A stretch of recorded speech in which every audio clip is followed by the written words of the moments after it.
खोर्धा अंतर्गत तरुथुआ ठारे थिबा मद निगम रे काम करुथुवा ठिका श्रमिक माने नाही नथिबा असुविधारे गति करुथुवा जणा पडुछि। दीर्घ 5 मास हेबो नूतन ठिकादार दायित्व नेबा परे किछि श्रमिक मानकर ईएसआई ईपीएफ करि दे चुप होई बसि रहिछन्ति। ए बीजेपी सरकारकर श्रमिक मानक पई विभिन्न सुविधा थिबा बळे एही संस्थारे कार्य करुथुवा श्रमिक माने एथिरु वंचित अछन्ति। 10 जण श्रमिकक ईएसआई ईपीएफ करुथुवा बळे आ 35 जण श्रमिकक प्रति अविचार कोन पई किछि श्रमिकों को उपयुक्त पाउणा न दे अत्यधिक खटाउथबा देखा मिली। श्रमिक माने नाही नथिबा असुविधा कथा जनइले ठिकादार लोक माने कहउछन्ति इच्छा पाइले काम कर नचेत काम बंद करदियो एवं तांको कहा जाउछि जे तुम मानकु फोन कले आसीबो। एपरिके कामरु बाहर कर देबाकू श्रमिक मानकु रोकठोक भावरे धमक दिया जाउछि। निगमर अधिकारी बिंबाधर शेठी कहंती श्रमिक मानकर ईएसआई ईपीएफ विषय में उपरिस्थ अधिकारी पत्र माध्यम जणाई ठेकादार मैनेजर को जणाई से किसी उत्तर देना कि सहित फोन रे जोगाजोग हो पारुना। साधारण रे प्रश्न उठी 1 नंबर जिला खोर्धारे सरकारी संस्था ठिका श्रमिक माने एपरी हैरान हरकत होती प्रशासन पारिबापणिया उपरे प्रश्नवाची सृष्टि करुछि। श्रमिक माने गणमाध्यम जरिया प्रशासन निगम उपरिस्थ अधिकारी उपजुवा असुविधा को दूर करने निवेदन करिसेंति।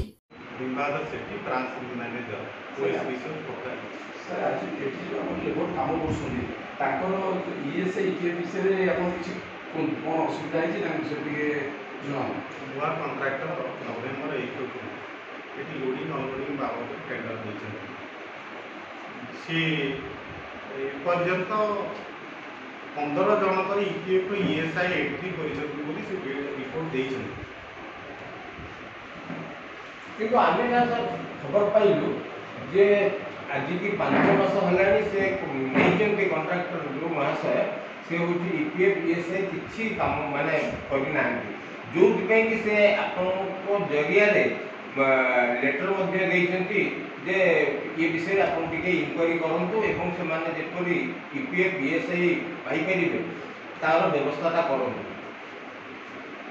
कौन कह नहीं आम तो बारंबार चिठी कर हेड ऑफिस की चिठी कर सी केते गुड़िए कंप्लेन कर लेबर मैंने लेबर मान आधार पान कार्ड ठीक ना तेणु सी कहते 20-25 दिन भितर समस्त लेबर मान ईपीएफ ईएसआई एंट्री कर सर दीर्घ 5 मास है समस्या लगी रही जोटा कि भुवनेश्वर हेड ऑफिस पर्यंत एवं आपंकर लेबर कमिशनर पर्यंत भी कथाटा जाइला जे लेबर मान को सठिक पैसा पत्र मिलूनी एवं अजथा हैरान करा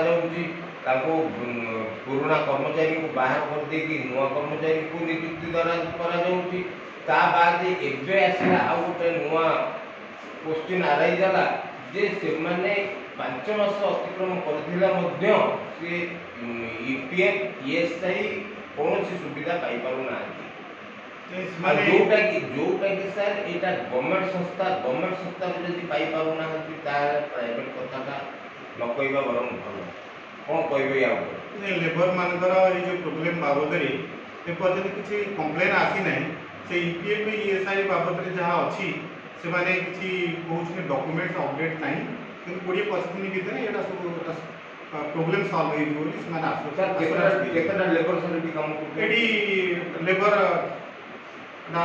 जहाँ लिस्ट अच्छी 31 जन जो अटेंडेंस रजिस्टर लिखित रही 31 रु सर 15 जन मात्र पाई हाँ आप 43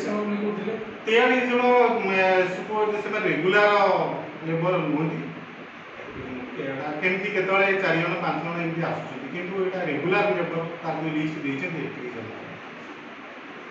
सर कौन लेबर मान कौन तार से सब कहे कौन माने केबे सुधा से ईपीएफ ईएसआई पाइबा को हकदार हेबे बोली आम कंट्राक्टर सहित जोगाजोग करूँ कंट्राक्टर तो बड़ा चिठी भी इश्यू करूँ हेड ऑफिस भी चिठी इश्यू कर 20-25 दिन भितर डॉक्यूमेंट अपडेट हो समस्त ईपीएफ एंट्री आश्योरेंस दे मु पानिया निगम काम कर केत वर्ष है कौन कर आज्ञा जनवरी 1 रु मार्च 15 होगा 2 ମାସ ହେଲା 2.5 ମାସ ହେଲା ଦରମା ପାଇବାକୁ ନେଇ ଆଜ୍ଞା ମନୋରଥ ପାଖକୁ ଫୋନ୍ କଲେ ମନୋରଥ ବି ଫୋନ୍ ଉଠାଉନାହାନ୍ତି। ପିଏଫ୍ ଆଜ୍ଞା ଆମର ଜମା କରୁନାହାନ୍ତି। ସେ କଥା କହିଲାଠୁ କହୁଛନ୍ତି ଯେ ତୁମେ ଘରକୁ ପଳା, ଛୁଟି କଥା କହିଲେ କ'ଣ ତୁମ ବାଟରେ ତୁମେ ରହିଯା, ଏଠିକି ଆସନି। ପଇସା ମାଗିଲେ କହୁଛନ୍ତି ତୁମେ ପଇସା ଏଇନା ଦେଇହେବନି। ଏମିତି ଆଜ୍ଞା ଆମ ହାତରେ ଟର୍ଚର କରୁଛନ୍ତି। ଆପଣଙ୍କୁ ରିକ୍ୱେଷ୍ଟ କରୁଛି ଯେ ଆମ ମୂଲ୍ୟ ଆମେ କେମିତି ପାଇବୁ, ଏତିକି ପ୍ରଶାସନକୁ ମୁଁ ଜଣାଇକି ରଖୁଛି ଆଜ୍ଞା। ଜିଲ୍ଲା ପ୍ରଶାସନ କ'ଣ ଦାବି ତମେ ଜଣାଉଛ? ଜିଲ୍ଲା ପ୍ରଶାସନ ଦାବି କରୁଛୁ ମନୋଜ ରଥକୁ କେମିତି ଡାକନ୍ତୁ, ଆମ ମୂଲ୍ୟ ଆମେ କେମିତି ପାଇବୁ, ସେଇ ଜିଲ୍ଲା ପ୍ରଶାସନକୁ କହୁଛୁ। Thank you. ମୁଁ ଖୋର୍ଦ୍ଧା ପାନୀୟ ନିଗମ ଶାଖାରେ କାର୍ଯ୍ୟ କରୁଥିଲି। ଆମେ ଜାନୁଆରୀ 1 ଠାରୁ କାର୍ଯ୍ୟ କରୁଛୁ। ଆଜି ହେଇଗଲା ମାର୍ଚ୍ଚ 15-17 ତାରିଖ ହେଇଗଲା।